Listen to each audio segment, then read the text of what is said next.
The previous tenant of my apartment died here after living alone for 60 years. I think she left some things behind. I need to write this down because I feel like I'm losing my grip. I feel like my own life, my own memories are being written T10 over like an old cassette tape being recorded on again and again, and it all started with a smell.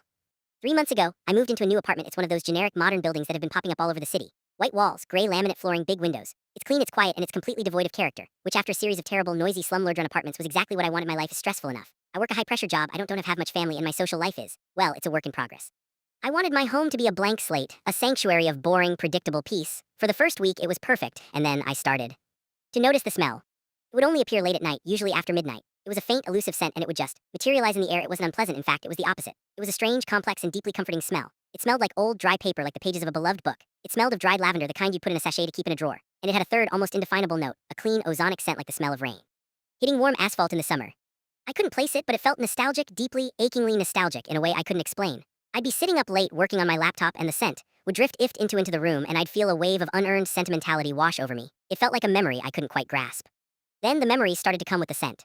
The first time I was washing dishes, staring blankly out my kitchen window at the city lights. The scent of old paper and lavender filled the small space, and suddenly I wasn't in my kitchen anymore. I was somewhere else. A flicker of an image, a phantom sensation flashed through my mind.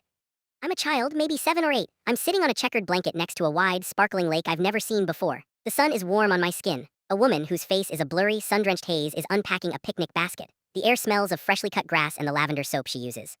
The vision, the memory, lasted no more than a second, but the feeling it left behind was profound. A warm, happy, sun-drenched feeling of a perfect childhood day. I stood at my sink, my hands in the soapy water, with a smile on my face and a feeling of contentment so deep it was almost intoxicating. It was a beautiful memory. The only problem was it wasn't mine. I grew up in the city. I'd never been. Picnic by a lake. My mother was allergic to lavender. It kept happening. A few nights later, I was reading in bed when the scent returned, this time stronger, with the smell of old paper at the forefront, and the memory came with it. I'm a teenager. I'm in a vast, dusty old library with towering shelves. The light is dim, golden. I'm holding someone's hand, our fingers intertwined. I can't see their face, but I can feel the warmth of their skin, the calluses on their fingers. I feel a nervous, thrilling flutter in my chest, a feeling of young, secret love.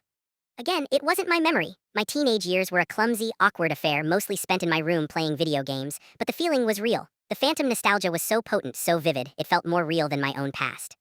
These experiences became my new secret, my welcome escape. My life was a stressful, lonely grind, but now I had these beautiful, borrowed moments of a life that seemed so much richer, so much warmer than my own. I started to look forward to the nights, to the arrival of the scent. I even bought a lavender-scented candle, hoping to trigger the experience myself, but it was a cheap, synthetic imitation. The real scent only came on its own terms, a quiet, ghostly visitor in the dead of night. And that's when the addiction started. I stopped going to bed at my usual time. I'd stay up late, sitting in the dark, just waiting, waltzing for the smell, for the hit of warmth and peace it brought with IL. My work started to suffer. I'd show up to the office exhausted, my mind foggy, my thoughts drifting back to a phantom childhood I'd never had. I became withdrawn and table. My real life was just the boring, gray waltzing period between these beautiful borrowed memories. The real horror, the thing that is compelling me to write this, began when my own memories started to fade. I was on the phone with my actual mother one afternoon. She was reminiscing about my 10th birthday party. "Do you remember?" she asked, her voice full of warmth. "We had that magician, and he pulled a rabbit out of your cousin's ear, and you were so amazed." I searched my mind for the memory, and I found nothing, a vague, foggy sense of a party, of a cake, but it was like watching a movie through a thick, gray curtain. The details were gone, the feeling was gone. But as I was struggling to remember my own life, another memory, sharp and crystal clear, pushed its way to the forefront of my mind. A phantom one. A 10th birthday, a small backyard party, a homemade cake with 10 wavering candles. A father with a kind, crinkly smile is presenting a gift, beautiful leather-bound book filled with blank pages. A journal, the air smells of rain on the warm pavement after a brief summer shower.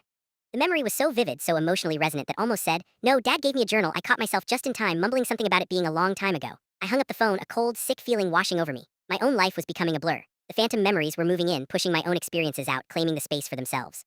Then it started a few weeks ago. I was waiting for the scent, and it came, rich and complex. The memory that followed was one of the most vivid yet.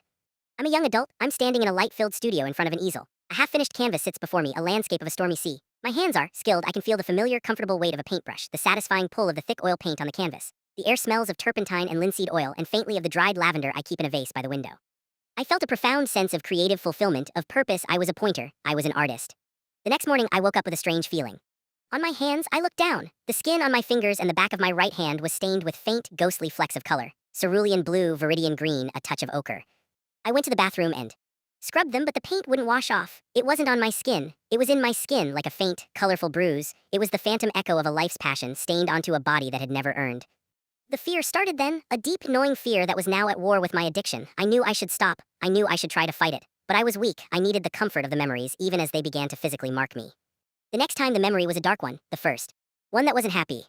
I'm in my 30s, I'm in the living room of my apartment. It's late at night. I'm having a furious, whispered argument with a lover whose face I can't see. The words are full of betrayal and heartbreak. I'm shouting, my voice raw with pain, and tears are streaming down my face, hot and salty. I woke up with a gasp, my own cheeks wet with tears. My throat was raw and hoarse as if I had been screaming for hours. And I could taste it, a phantom taste on my tongue, the distinct bitter salt of tears that were not my own. The memories were becoming physical, and my body was reenacting them. I had to know who had lived here before me. I went to my landlord, a friendly but detached man who managed the whole building. I was just curious, I said, trying to sound casual. Who had my apartment before me? The neighbors are all so quiet, I haven't really met anyone. He shrugged, tapping on his computer. Let's see, apartment 14C. Ah, yes, an old woman lived here for nearly 60 years, a real fixture of the building. She passed away a few months before you moved in. A quiet, peaceful death in her sleep. Kept to herself mostly, a bit of an artist, I believe. An artist, a woman who had lived a long, full, and ultimately solitary life within these four walls. 60 years of memories, 60 years of joy and love and heartbreak and passion, and a quiet, lonely death. The scent, I realized, it wafted a ghost in the traditional sense. It was a psychic residue, a lifetime of powerful, unshared memories, so potent that they had been imprinted on the space itself like a photograph on film. In my mind, for whatever reason, my loneliness, my stress, my desperate need for connection was a perfect receiver, tuning into her life's broadcast. I should have moved out then, I know that. Any sane person would have packed their bags and run, but I an addict, and I was afraid. Afraid of the memories, yes, but also terrified of returning to the beige, empty silence of my own life. So I stayed, I kept waiting up at night, I kept inviting the memories in. I was losing myself, my own past becoming a collection of foggy, half-forgotten stories while her life became my own. I remembered her first kiss more clearly than I remembered my own. Stray, I remembered the day she adopted a small cat more vividly than the day I got my first car. That brings me to last night. I was lying in bed, waiting. The scent came, but it was different this time. It wasn't a gentle, drifting fragrance. It was an overwhelming, suffocating wave. The smell of old paper, of lavender, of rain on asphalt, all intensified 1,000 times, a thick, cloying fog that filled my lungs. And the memory that came with it was an ending. I am old. I am so old. I am lying in this bed in this room. My body is a prison of aches and pains. My breathing is a shallow, rattling thing in my chest. I am looking up at the ceiling, at the faint water stain in the cummer that I never got around to painting over. The light is fading outside the window. I am alone, have been alone for a long time. A lifetime of memories is flickering behind my eyes. The picnic, the lake, the hand in the library, the smell of off paints, the taste of tears, the small, warm weight of a cat sleeping on my chest, my life, my whole, long, lonely, beautiful life, and it is ending. I feel a final. Bye. Gentle pressure in my chest, a last soft sigh. Escaping my lips and then a peaceful, quiet fading. Into the dark. The experience was so powerful, so absolute, it was like a physical blow. I felt myself coming to, gasping on the floor beside my bed. I was drenched in a cold sweat. My body felt ancient, frail, my joints screaming with a phantom arthritis. I felt the profound, crushing loneliness of a person who has just died alone. I stumbled to my feet, my mind a chaotic swirl of my own consciousness and the fading echo of hers. I needed to see myself. I needed to ground myself in my own reality. I staggered into the bathroom and flicked on the light, my eyes squinting at the sudden brightness. I looked in the mirror. And for a single, horrifying, heart-stopping second, it wasn't my face looking back at me. It was her.